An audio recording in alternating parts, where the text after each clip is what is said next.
செம்பு தண்ணி எடுத்துக்கங்க. அத தோசைக்கல்ல ஊத்தி அதுக்குன்னு வழக்கமா ஒரு விளக்கமாறு வச்சிருப்பீங்கல்ல? ஆமாங்க.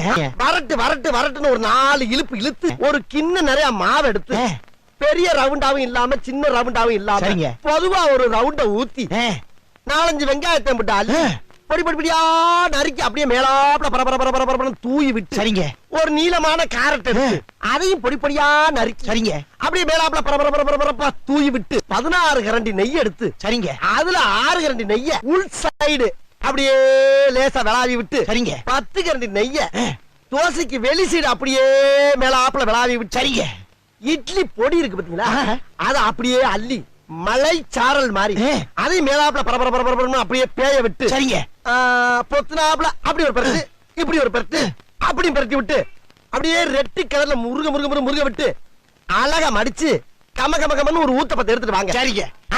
அண்ணனுக்கு ஒரு ஊத்தப்பம்.